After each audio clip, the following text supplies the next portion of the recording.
record. Okay, let's start. So today is our first lesson to our second batch for all of you. And today I want to speak about Web3 communities, okay? And so in terms of the agenda, the first question that I really want to address is why communities? So what are communities and why are they so different when compared with Web2? Okay, the second thing is about the 5 types of communities and how they are most of the times built around a certain topic. And the third bullet point is for us to jump and try to see and understand 7 stages or 7 steps for us to start building our community. Okay, this is more or less of a framework that has been adapted from marketing books, but also with some practice in the Web3 ecosystem. So feel always free to criticize the framework. Naturally, like this isn't written in stone, okay? So let's start. Regarding Web3 communities, what we know already is that the first thing that we have to address here is what is a community, okay? So for years that we have listened to this word being used, both in Web2 and even before that. So the humankind has been organizing itself on communities or through communities, whatever, through like different tribes or religions, like different places, all of that. We have always grown up with communities being part of who we are and being even inside a certain community.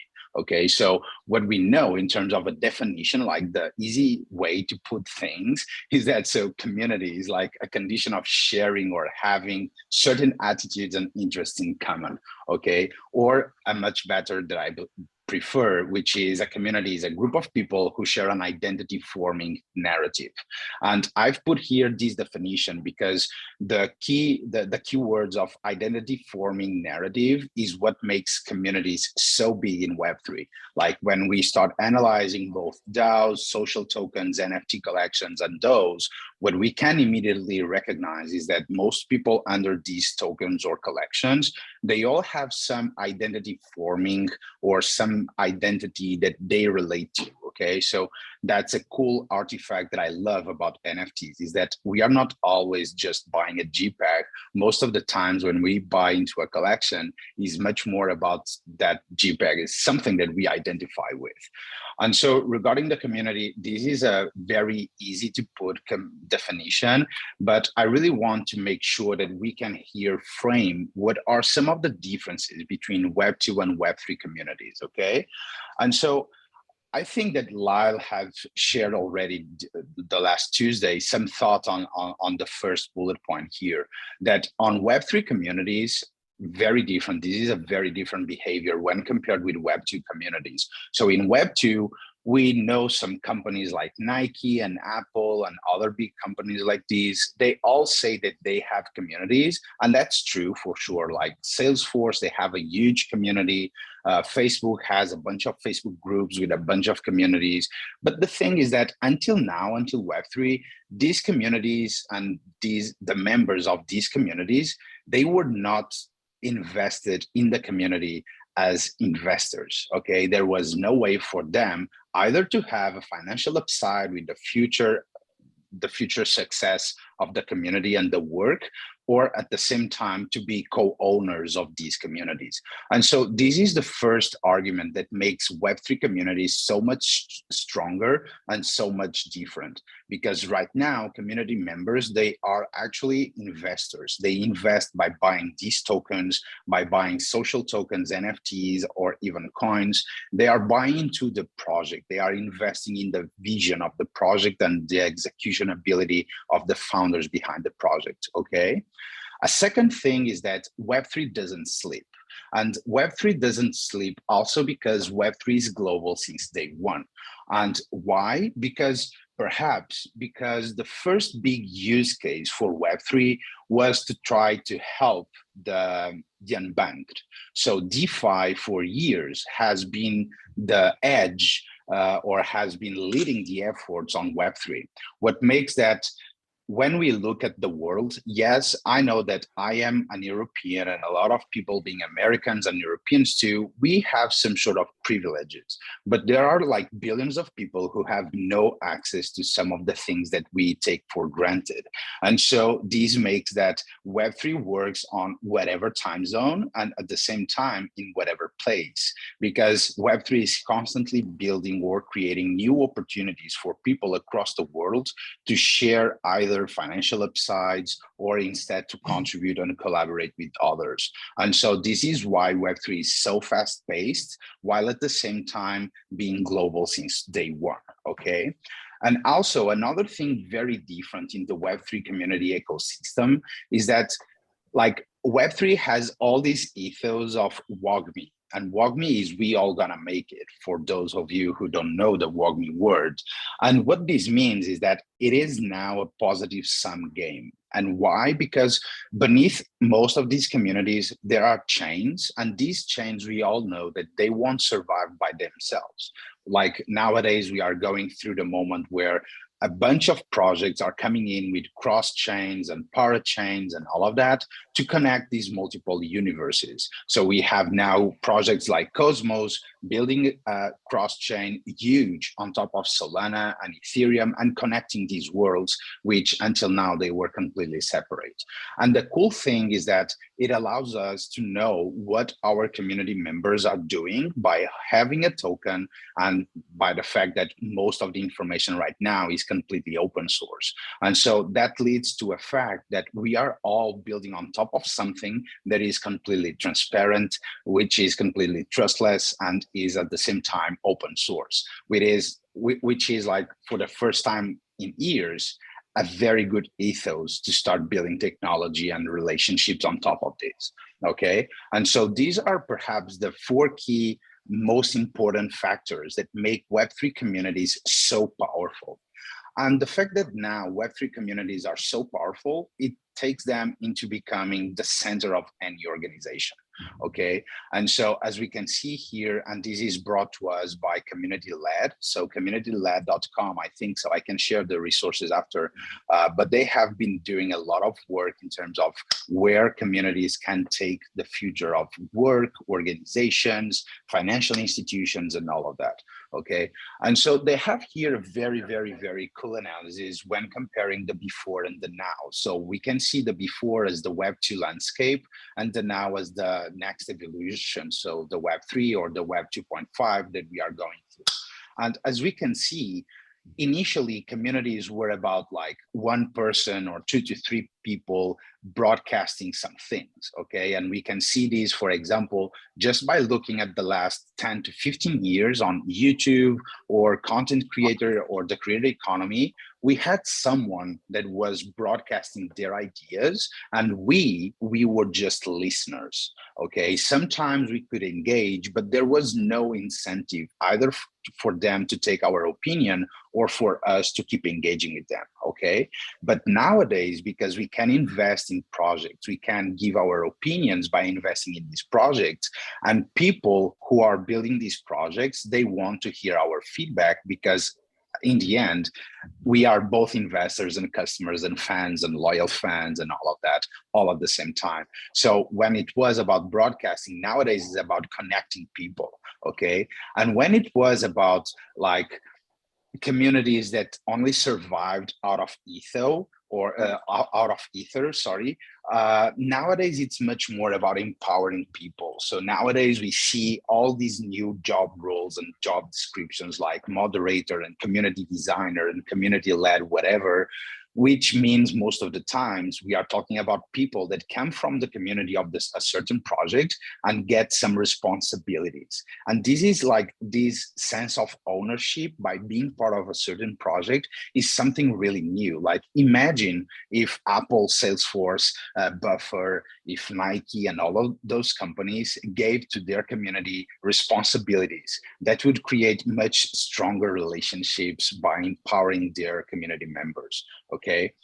Also, 2 other things are the siloed and also the transactional aspect. So these 2 aspects were that like in the Web2 ecosystem, what was happening and what has been happening over the last 20 to 30 years in terms of community building is that most of the times communities had almost no impact in these organizations. Like the community of Nike has almost no impact in Nike's daily operations, okay? But nowadays, what happens is that communities spread across the entire organization, okay? From marketing to sales, from fundraising to whatever, like content creation, so many things that are popping up just by having this cross-functional aspect that communities nowadays start having.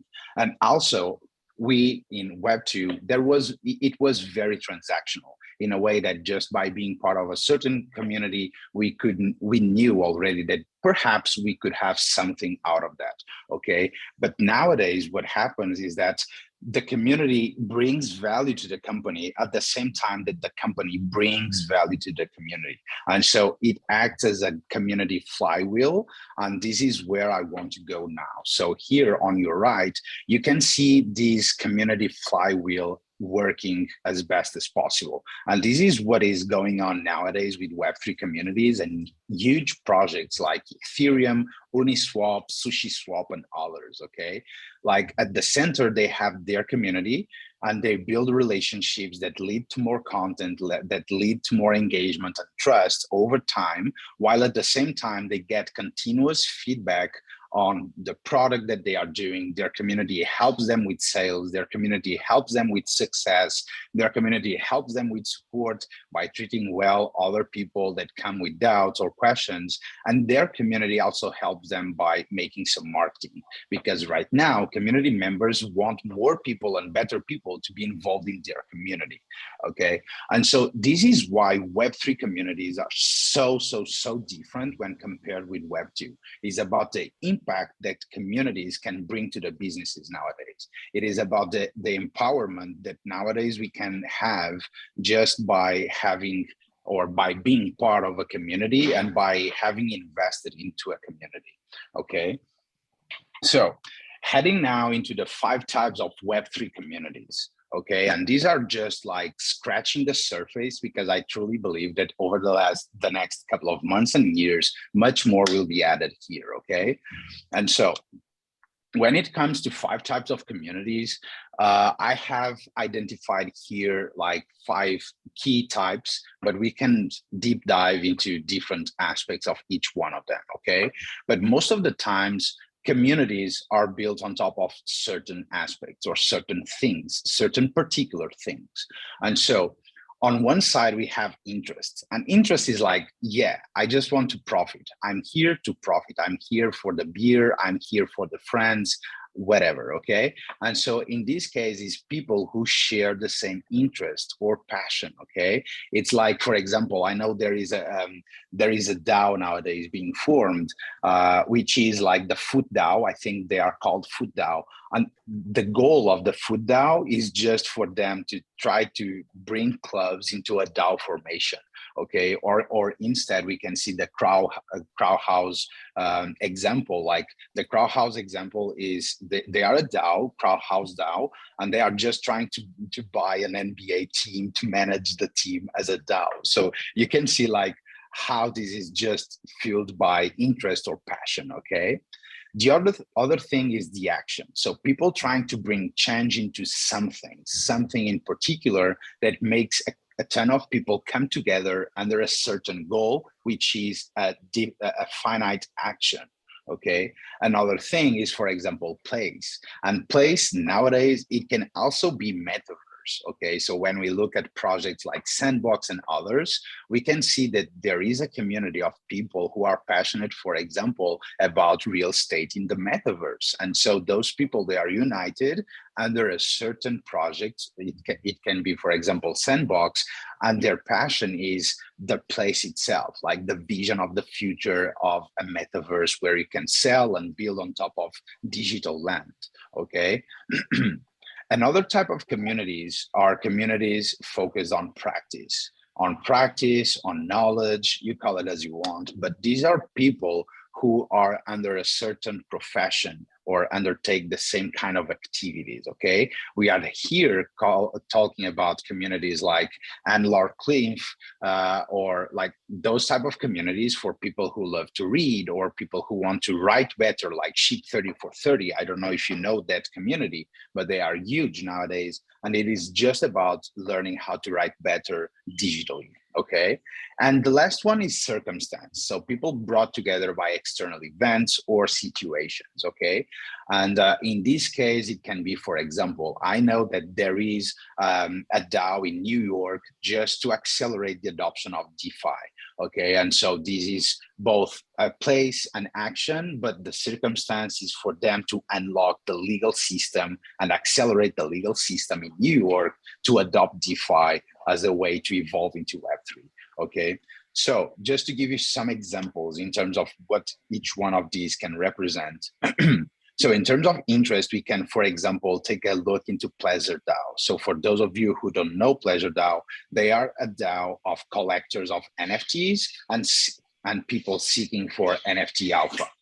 And so everyone in the Pleasure DAO, they are just like passionate about flipping NFTs or investing in NFTs, okay? That's what attracts people to Pleasure DAO, and that's why people stay there.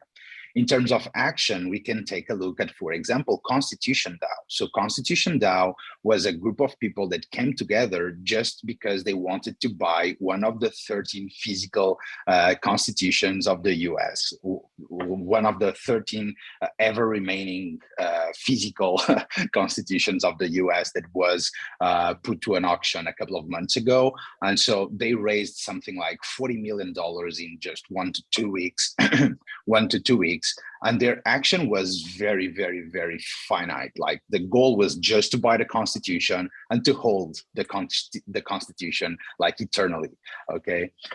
Another type of communities, for example, Genies. So Genies, they started as an NFT collection, a 3D rendered NFT collection, and they are nowadays building NFT avatars for you to use and manipulate in the metaverse. So once again, everybody that buys into the Genies community, they want to be part of this new thing called the metaverse, where naturally Genies is trying to be at the right place at the right moment to be one of the top communities in the future of the metaverse, okay?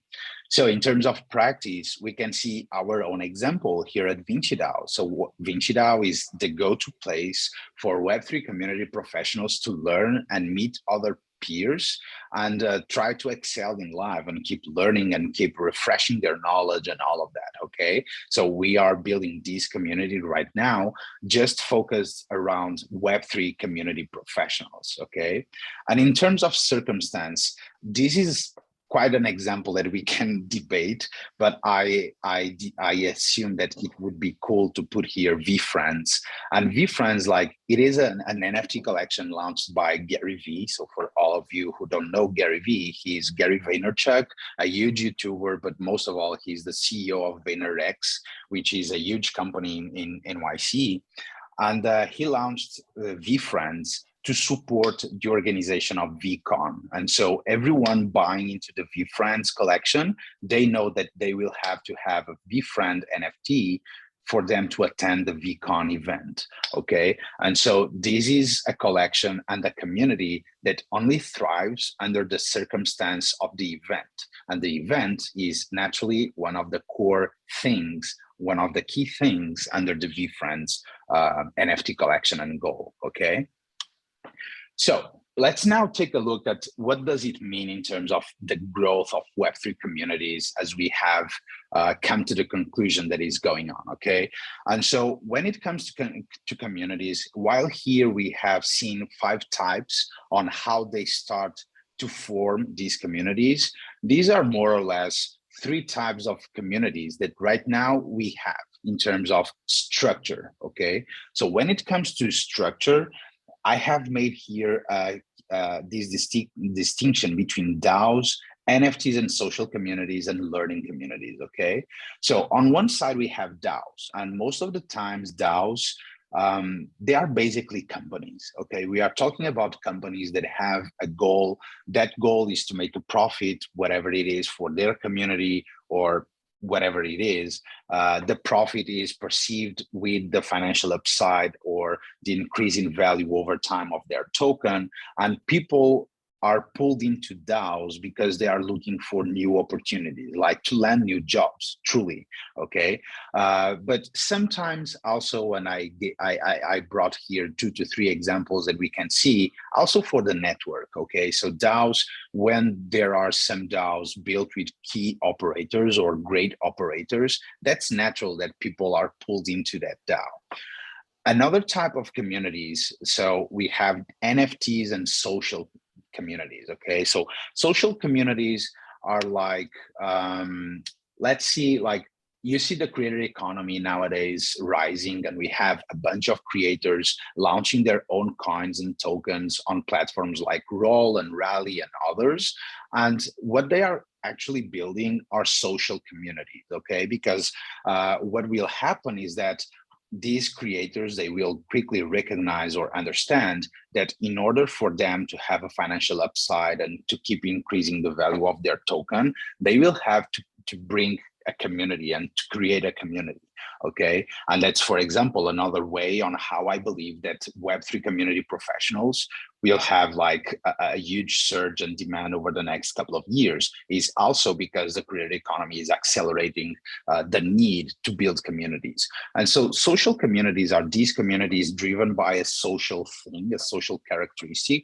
And NFT communities, they also have these culture and identity most of the times related to them, okay? And so most people, they do not necessarily buy into an NFT or a social community for the network or for the opportunity. Most of the times people buy into an NFT or a social community by the culture, by the roadmap, because they identify with what these folks are building, whatever, okay?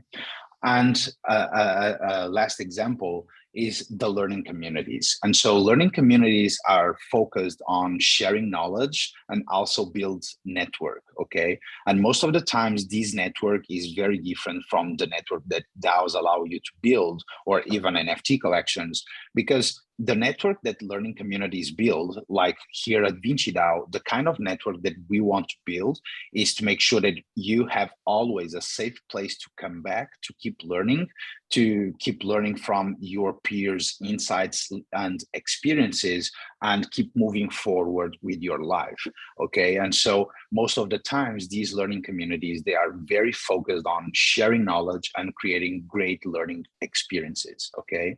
And here I brought you some examples, both of DAOs, NFT and social communities, and learning communities, okay? I know that there is some overlap sometimes, okay? For example, Nouns, the Nouns NFT project, it started as an NFT project, but quickly became a DAO. Okay, and so nowadays, this is the Nouns DAO, a project that became a DAO, but most people are attracted or pulled into the Nouns DAO, mostly because they believe in the culture of the community and they believe or they identify with the community, okay? And then we have here, for example, Zen Academy. Zen Academy is both a social community and an NFT collection, but also a learning community, okay? So people go to Zen Academy to hang out and meet other peers in the NFT ecosystem, but also to learn about NFTs, okay? And so even Zeneca is currently building some courses on NFTs and stuff like that. And so here on learning communities, just to be quick, we can see here, for example, projects like the Invisible College, a token-gated learning community where you can go to learn about Web3 and how to become a proficient investor and a better person in terms of mastering Web3 concepts. You have, for example, Safari Club, and Safari Club is the go-to place for you to learn about Web3 growth, like if you are a growth marketeer or if you want to learn more about Web3 growth, the go-to place is Safari Club. And by the way, Justin, the founder of Safari Club, he's part of Vinci DAO and he's gonna be the speaker for next week, okay? Just to give the shout out here. So another learning community is, for example, Odyssey DAO. Okay, so Odyssey is both a DAO, but with a focus on teaching people. Okay, and they are now selling an NFT collection, or I think they still have that in their roadmap. And the goal is just for them to raise funds to keep educating people. Okay, and the last two are Kernel and Jericho. So these are two great communities where you can find boot camps and meet other people. On Jericho, people that are builders and want to build on Web3, and on Kernel, more about people who want both to build, but also to learn about Web3 and tokens and all of that, okay? In terms of NFTs and social communities, so I spoke already about NounsDAO, Zen Academy. We also have here Pleasure DAO. We have the Board Ape Yacht Club that started as an NFT collection, and nowadays they are a social community and even as a proof of status and a proof of wealth also. So yes, and a last one is, for example, Forefront. So Forefront is like this media company, media DAO, media community, where you can go there just to learn all things about Web3 and get their content, their podcasts, have access to their newsletter. And they are even building some tools for DAOs and other tokenized communities. Okay, so there are like a couple of things. And in terms of DAOs, and this is the key distinction that I do in terms of DAOs and social communities, tokenized communities, and learning communities, is that most of the times DAOs are really about companies, okay? And companies that are being built on top of communities. And so while here in these two sections, most of the times profit isn't the thing that the communities are pursuing. It can become something in the future, but it is not the key driver. Most of the times in DAOs, profit and becoming a sustainable business is on top of on top of their heads, is one of the key things, okay? And so we have here Ready Player One, which is a huge DAO for gamers. We have here ENS, which is the Ethereum Name Services, the equivalent to the DNS, Domain Name Services, on the www internet, on the Web2 side. We have here Friends with Benefits, for example, perhaps one of the most well-known DAO and tokenized or token-gated community out there. They even raised millions in fundraising from A16Z, and their goal is to build multiple DAOs. So Friends with Benefit will become a DAO of DAOs with multiple DAOs and building multiple products for these DAOs and their community. We also have Uni Swap. So Uni Swap is a bridge between chains, and the goal here is to swap your tokens into other tokens. And Uni Swap started just like any other product, like an exchange almost. And suddenly they started to progressively decentralize into becoming a full-fledged DAO nowadays. And the last one is Olympus DAO. And Olympus DAO is like, imagine if VCs became a DAO. So Olympus DAO is mostly that, okay? So yeah. But sorry, let me just close this. Yeah, so but in terms of where we are in terms of Web3 communities, there is so much more to cover. Just like I was mentioning at the beginning of our class, I could bring here like hours of lesson just to share with you a bunch of stuff that I already know or have been studying and learning and whatever, okay? And so I just wanted to share with you both these landscapes curated by Kupa Thrupa. So Kupa Thrupa is, he was a Variant Fund founder, and then he left. And nowadays he's very focused on music NFT.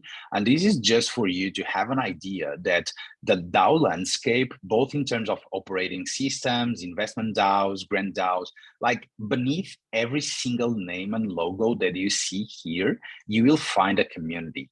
Always, okay? So all of these companies, they are built on top of communities. And why? Once again, because as we have seen already, it is much easier to raise funds because they now can crowdfund from their early adopters and early customers. It is much easier to build the right incentives to make people engaging over time.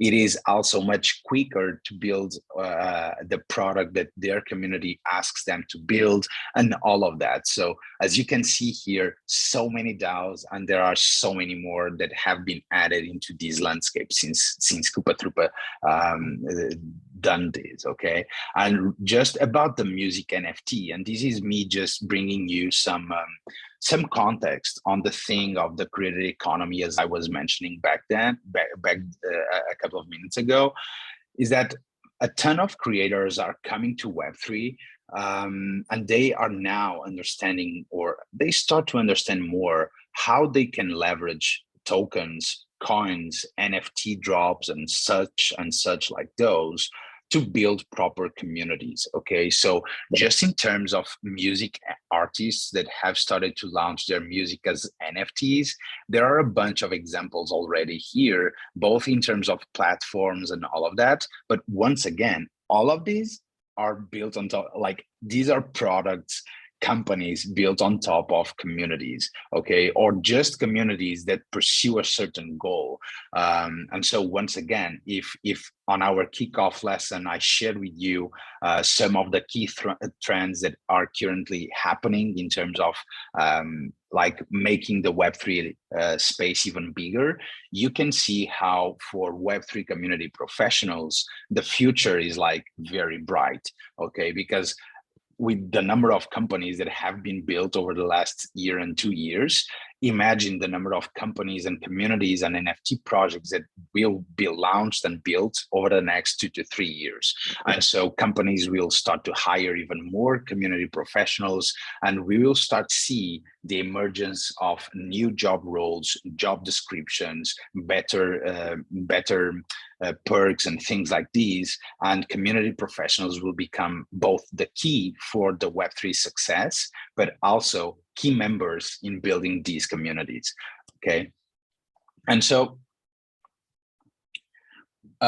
let's now take a look at the 7 stages of building a community, okay? And once again, as I've shared already, this is just a quick framework that I used and I tried to come up with, because this is how I have been analyzing DAOs and communities for the last perhaps 9 months. And this has helped me over the last couple of months. So in terms of the 7 stages of community building, these are the 7 stages, okay? So we have a first moment called awareness. And the moment awareness is when, for example, the target that you are trying to achieve, the person that you want to target to become your community member, the awareness moment is when they, for example, land into your Twitter profile, or for the first time they interact with your website, okay? Immediately after, we start what is, to me at least, one of the most important steps, which is the onboarding, okay? And so bringing people into our community is one of the most important steps when building an experience, and the right experience to build a community.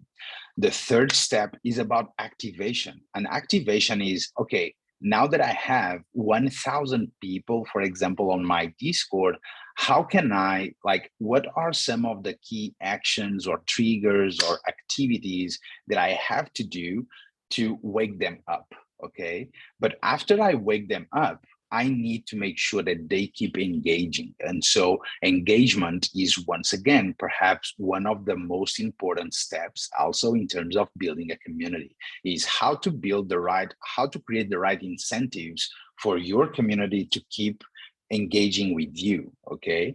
And engagement leads to contribution. So when it comes to, like, as we have seen, some of these companies and DAOs and tokenized communities, they are products, they are building products, they are building solutions. And those solutions, most of the times, they are built by contributors, and these contributors are their community members, okay? And so how can you take people from the engagement into the contribution side? What are some of the tools that you should use? How to make sure that you have all the operational stack in place for people to be able to contribute, get compensated, and keep contributing, keep showing up on your community and contributing and creating value to the community, okay? And this is when we talk about retention. And the last one is the referral. So referral nowadays, when we have communities, is most of the times about, or at least the first step is about word of mouth. okay? And so when we have people coming from a certain community talking good things about that community and how I should be involved in that community, that's very strong, okay? So let's dive into each one of these, okay, very quickly. So in terms of the awareness, and what I really want to share with you in terms of the awareness is that awareness comprehends both your Twitter profile, it comprehends your Instagram page, your Discord. All of this is part of your awareness, okay? These are most of the times the initial key or touch points that your community member or future community member will interact with, okay? And so make sure that you have always a very like professional look, that you at least that you have your brand aligned with what you are trying to build in your community, or you will start losing people on the awareness phase. Regarding the onboarding, when we talk about onboarding is when people know already about your community and they are now willing to start learning more, okay? They are now willing to start to engage, to join your Telegram, they reach out to you on Twitter, they join your Discord, and then this is the initial, like the first phase of the onboarding is them reaching out to you, or even you reaching out to them, and how you do it, how you like showcase information, what is the right information that your community members should have access to, how to treat them right, how to make sure that they keep going through this funnel, okay? The next step is about activation. And so activation is, as I've mentioned, when we try to bring people closer and to make sure that they start engaging with you. And so sometimes it will be an event, like some communities have a ton of events every single week. And so these are very high quality opportunities for you to start to activate your community members. But you have to think about other ways, like this is the moment where you should start to reach out to people, like send them DMs, perhaps try to have a one-on-one call with them and all of that, okay? Try to bring people into your community, okay? Because ultimately you want people to stay on your community and keep engaging, okay? And when it comes to engagement, for example, the other day we were talking about the Me6 bot that levels up people on our Discord according to how much you speak or write. And I don't necessarily like Me6 in that sense, because I don't think, or at least I don't believe that engagement is necessarily just about talking with people. Like talking with people can also be spammy. And so when I mention engagement here is really, how can you make sure that your community members engage with your community, but in a high quality manner, okay? And so what do I mean by that? High quality engagement is, for example, people adding value by sharing content. For example, it can be people sharing like things that they have written. It can be, for example, helping you fundraise if the community is trying to fundraise. It can be, for example, people helping you in terms of giving you ideas on how to start doing things, okay? And actively engaging with you in those things. And that will lead to contribution. So people want to feel valuable, okay? No one wants to be useful or to feel useful. And so most people really want useless, sorry. So people don't want to feel useless, okay? People want to feel valuable. And in that sense, most of the people, they really want to start contributing, because once again, when you have a well-defined vision, a well-defined goals, people will start to land into your community, not necessarily because they like you or the person A, B, C, or D, but because they see themselves, they identify themselves with either the vision, the mission, the goals of the community. And so as they identify with the community, they want to start to contribute, okay? And when it comes to contribution goes from content creation to marketing, sales and operations, even product development. And so all of that is about contribution, okay? And the next two steps, the first is retention. And so regarding retention is really how to make sure that people stay on your community keep engaging, and how can you create the right incentives for people to really to stay on your community for a long period, okay? Because in the end, communities are about building high quality relationships, okay? So one thing are friends. Like you have, I believe most of you have a bunch of friends that you wouldn't work with them, but when you go into a community that you choose, you select, you find that community and you decide to join that community, you made all those steps and made all those actions because you wanted to. And so most of the times when people don't last on your community, it is because perhaps because the community is too overwhelming, there is too many messages going on, there is a lot of hype, there is a lot of confusion, there are no clear ways for them to keep contributing and perhaps earn some money, whatever, okay? And so retention is a very important aspect and step in the stage of community building. And the last one is referral. And when it comes to referral, is not just about waiting for your community members to start talking about you or your community. Is more about how can you craft like good campaigns or good things, like good actions, good events, good triggers that will make that will make your community members talk about you. Okay, like for example, if we do a giveaway on our Twitter, I know that it will attract people to our community and will help our community members to also showcase that they are part of something. Okay, and so the referral is when you start to see some growth, is like the if the awareness is about building your brand out there and make sure that you are consistent and that you have a seamless approach for people to get to know you better, to start the onboarding process.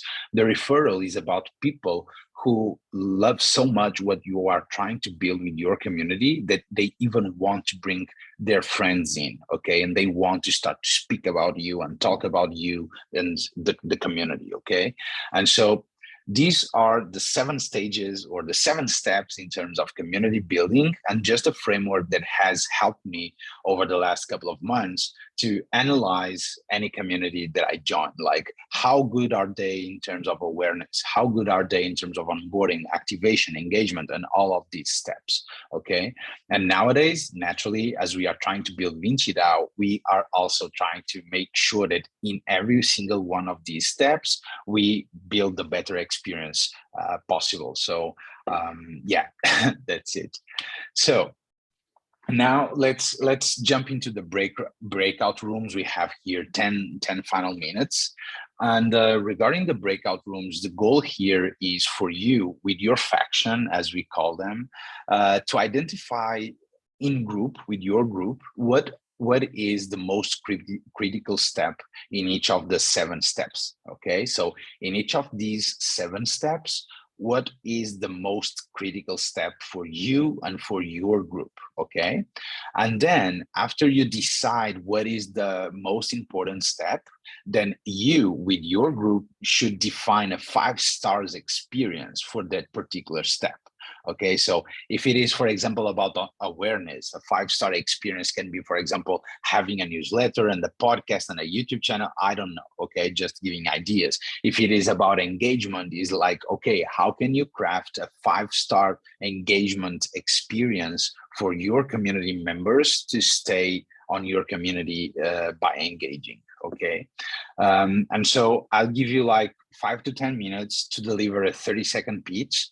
But I've made another thing here that I will share with you in a couple of seconds. And so instead of the 30-second speech, I will share with you a thing called Mentimeter. And so you just have to access Mentimeter and enter the words, okay? But please just select one person from each faction to deliver the pitch, or in this case, to deliver the word of each one of the 7 steps that you think are most critical, okay? So let me see here with John. Give me just 2 seconds. I will mute myself. Sorry.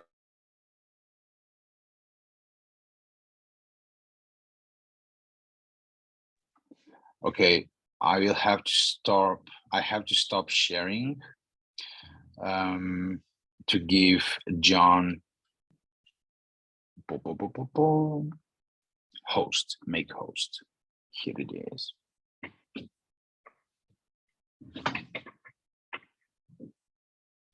Okay. You have already access to that. Great.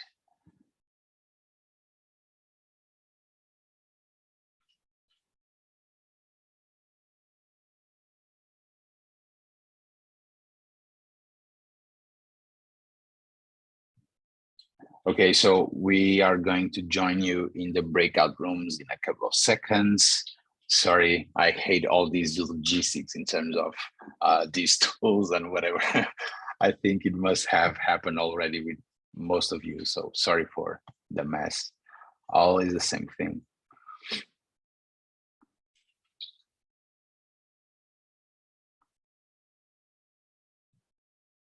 Okay. We are also ready in terms, if we can't make the breakout rooms, which I hope we can, we have here the Mentimeter to make sure. Genies.com, yes. Here it is. Okay, by the way, feel free to just raise your hand if you have any questions, if you want to say anything. I don't know, while we wait, we can just make some questions or bounce some ideas about what I've shared.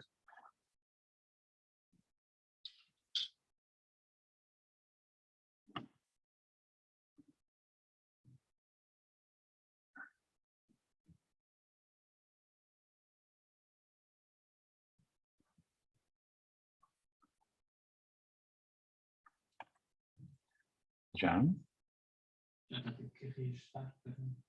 Let's go.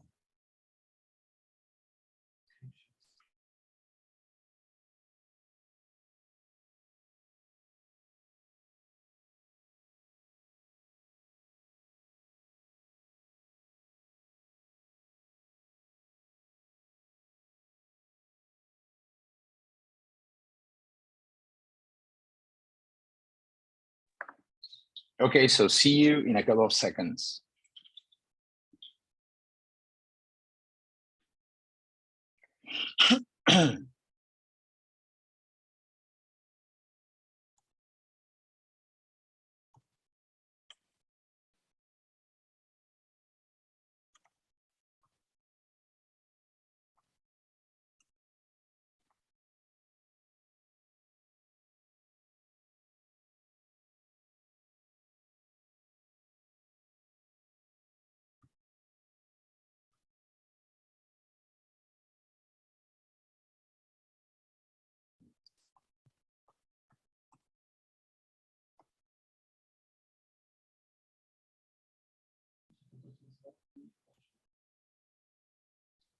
Eu posso saltar de sala em sala, não posso? Olha, foda-se, já é sempre uma merda.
Why did I come back? What happened? Hey. Bring What me happened? back, please. Send me back. We Send you just back? started. You Yeah. just started now? Like No, I almost mean, 10 we were minutes. talking. We were talking. No, it was like 3 minutes. No, No, it wasn't. It was almost like 10 minutes. Bernie, come Yeah, on. yeah, Dash, it was. Okay, let's just bring people here and we can keep discussing about those issues. Exactly at this moment, we decided to do the case study and go through the Discord of my community and see how to make a, perfect onboarding. And at this moment, you pulled me out. Sorry. So I'm so sad, Bernie. Like We those need others. more time. We need more time for those things. That's my feedback. Yes. The next time we will give you much more time. Um, yeah. So welcome back, everyone. I know that it seems that it was very short, right?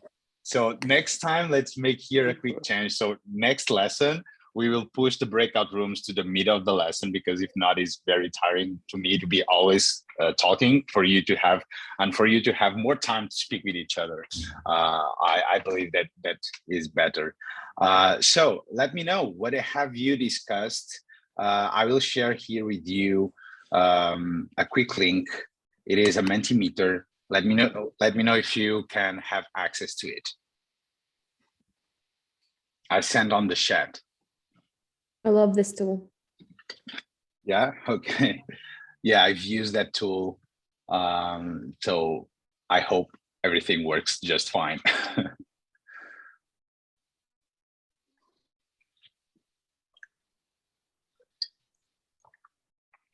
Yeah, so the goal here is for you to start answering here. So what's the most important of the 7 steps of community building? What do you think is the most important step? Okay, so we have 2 on awareness.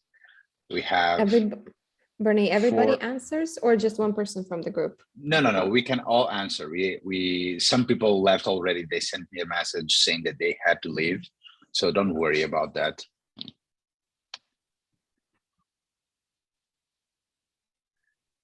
Okay, so 9 people answered already. So 5 on onboarding. Okay, let's jump quickly there. Like, what do you see so important regarding the onboarding? Who wants to speak something about the onboarding process? Like, what is a great onboarding? 6 people voted onboarding. 7 people voted onboarding. Okay. Can you show the results? Yes, I can. Give me just 2 seconds.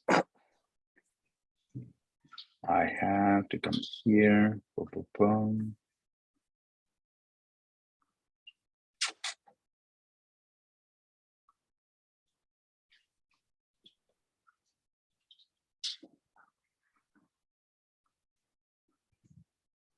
So let me know if you can see. Yeah, we can. So we have 2 votes on awareness and 7 on onboarding. So like, yeah. Okay, no one cares about engagement. No one cares about retention or referral. It's all about onboarding. Okay. Man, this is so strange. Yeah. Question. Yeah, go ahead, my man. No, because I was just sharing, like, it seems that I'm the only one. I was the only one voting on contribution. Because for me, like, a community or everything else, or you can compare a community with a product, right? And usually you have to have a good product to make sure that it can sell and it can have like a sustainable future, right?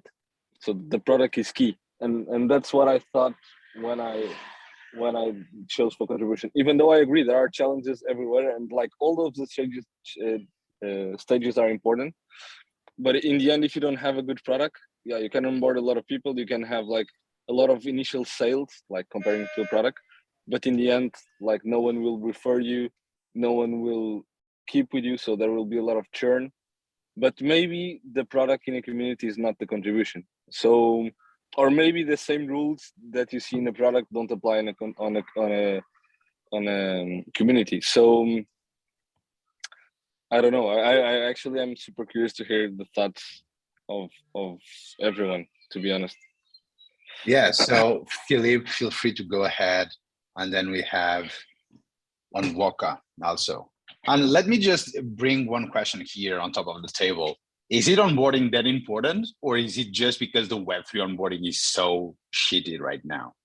What of the two are perhaps the key things here?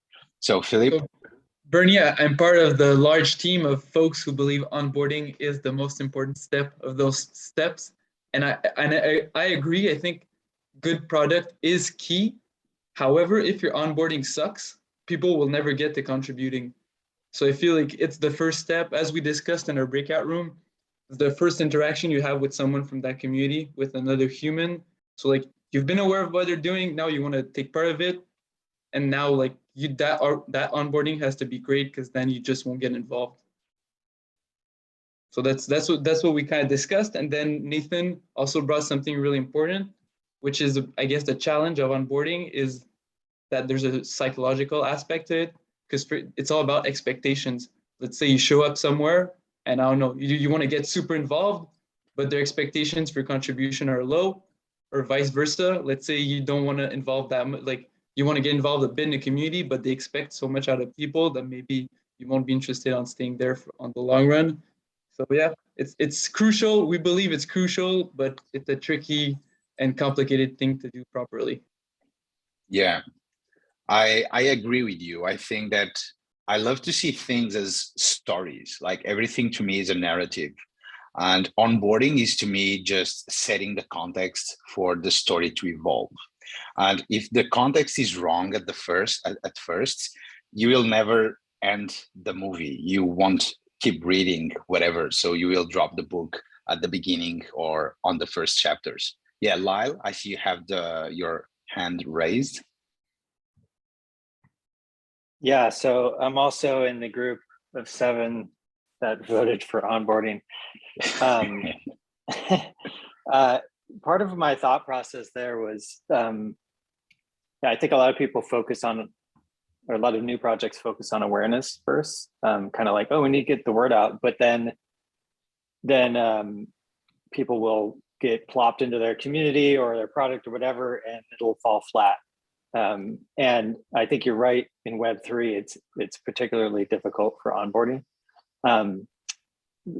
So like, I know Invisible College is a very specific type of product and it's very community focused, but from day one, it was like, we had this intros channel, and I've gone to so many different communities where there's sort of like, introduce yourself, and you say something and nobody replies. And it's kind of like, it's like if you went to a party and you said, hey, everyone, and nobody said hi back, it would be really weird, right? And yeah. And I think that's why I think like onboarding can be so important, because it can give you that kind of like, oh, I'm making a human connection, even though this is like this Web3 thing, and there's like, it could be all kinds of different various products or type of communities. But if you can make that human connection and feel like, oh, I'm kind of like part of this thing where people are doing interesting stuff or whatever it may be, then that's going to go a long ways towards getting you to the activation step and engagement and contribution. And people can move through those really quickly if they have that good feeling right up front. Exactly. And so that's why I voted for that one. Yeah. And now let me just jump into the next. I think I have here another slide. Yeah, exactly. So this is an exercise that Brian Chesky at Airbnb does with their product teams. Okay. So anytime they want to ship something, as they are always talking about creating experiences, they have this system of trying to create a 5-star experience, what is a 6-star experience, what is a 7-star experience. And that's how they imagine the experience that they want to provide to their customers. And so in our case, regarding onboarding, and given that onboarding is like the winner here, the winner takes all, what is one word that for you will help to create a 5-star experience for the onboarding? Just now focus on the onboarding process right now, or the onboarding step. What is one word? I think you all can answer just one word, I think so. So just feel free once again to go to menti.com and use this code and answer with one word that you think would make or improve the experience of the onboarding? Is it about information? Is it about intros? What is it about? Okay. Okay.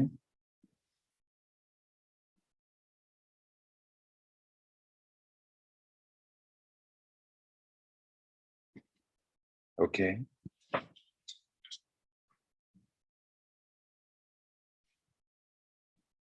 Entertainment.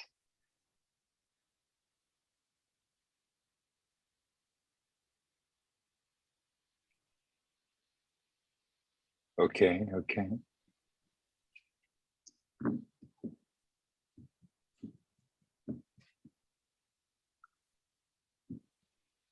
Friendships. Okay, so I think the majority voted already. So we have here connection, human connections, friendships, relationships. So it is clear, at least to me, that it is all about building connections. And the second thing I would say is clarity. So simplicity, here it's simple, clear, clarity. So people want to join something and immediately understand what they are trying to do there, or what they are trying to achieve, whatever. I also love the funny and entertainment, because this is something that both me, John, and other folks here at Vinci DAO have been talking too much about. It is, what if we could do like somewhat of a party for the next kickoff of the next batch? Like, imagine like a huge party to kick off the next batch. I think that would be awesome, but whatever, just rambling now. Okay, okay. Okay, great. I think we have now already 9 people that voted. And so let me just come back to the slides that I was sharing with you. Stop sharing, and now let me just share the slides with you all. Okay, so jumping here just to conclude our lesson, and thank you very much for all of you for your ideas, and also for brainstorming between both of you, or all of you, sorry. So this is now the moment that we speak about our own onboarding, okay? So this is just a reminder to all of you. So to schedule the one-on-one call with me, in this case, I am the one who is trying to onboard you the best way possible. Also, do not forget to claim your Pope. The Pope is a proof of attendance, is an NFT that we are giving people like to claim. It is for free for everyone that attended our last call with Lyle the last Tuesday. And the goal is for all of you to collect these popes, because by the end of the batch and from time to time, we will reward people who attend our guest speaker calls, okay? Also, and this is just an ask, if you feel the courage, if you have the courage, then update your Twitter account. And this is me focusing on the awareness, okay? Update your Twitter account with member at Vinci DAO, and or use our gem, our diamond. For all of you who don't know it yet, we use the emoji diamond because just like a diamond, communities need both effort, consistency, and care to come up as a precious thing. And so that's why we believe that diamond is the best way to represent us on socials. And also for all of you who haven't joined our Discord yet, please do it. And also keep track on your emails, because we will keep sending you emails over the next couple of days, okay? So we are writing the first Web3 community building playbook, and I am really excited to give you more news about what does this mean, okay? So next Monday, we will have our first ever community call on Discord. I will share more details about that the next coming days, and it will be about what does it mean to write the first Web3 community building playbook, and how are we going to do that and make sure that everyone that wants to contribute can do it and be rewarded or compensated accordingly, okay? And now this is the moment that I say thank you, but also questions. So feel free to just open your mic. If you have to leave, feel free to do it. If you can stay for a couple of more minutes, we can rediscuss or open the discussion once again, either to onboarding, Vinci DAO, or any other topics about Web3 communities. Yeah, so that's it.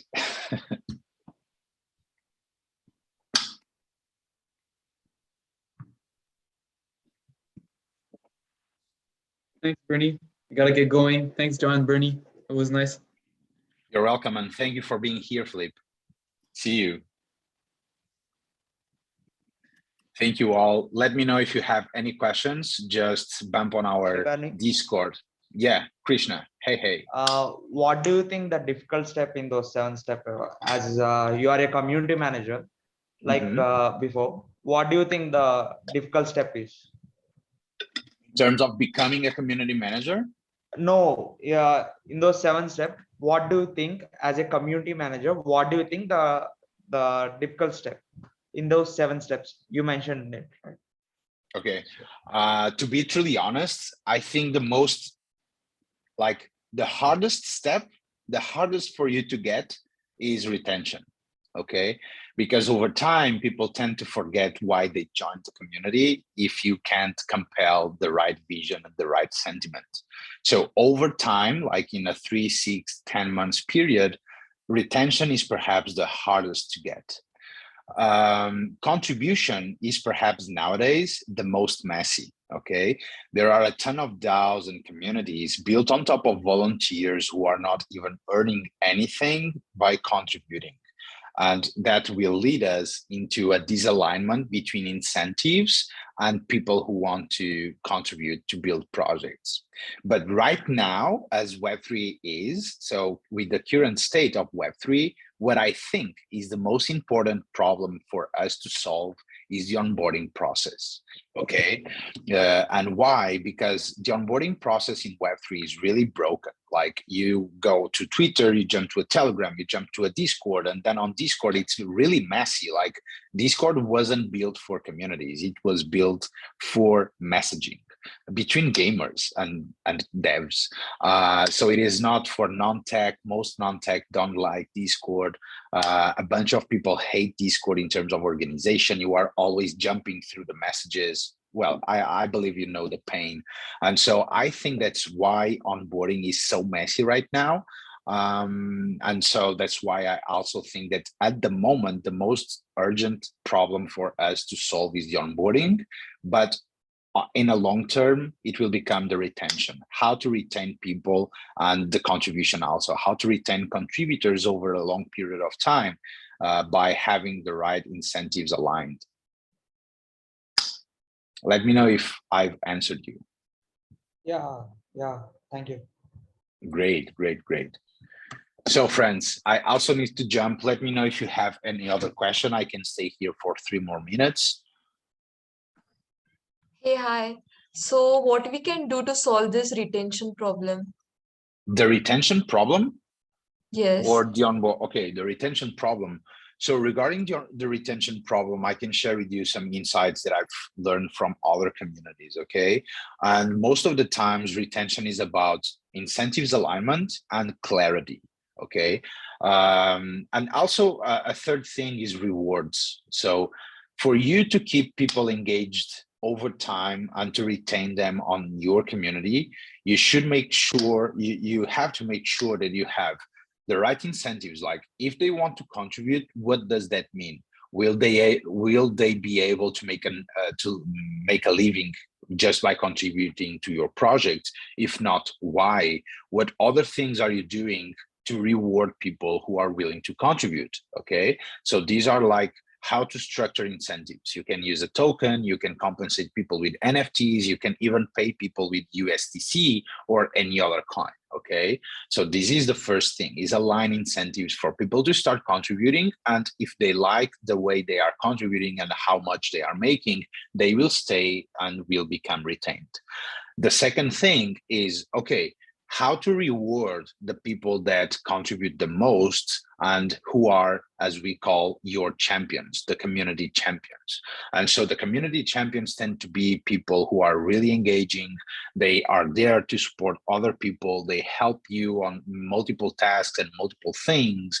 And how can you reward them? So most of the times you can, for example, give them some stage for them to share their learnings, share their perspectives, give them ownership, give them responsibility, make sure that these people are able to like move forward on the ladder in terms of visibility to the rest of the community.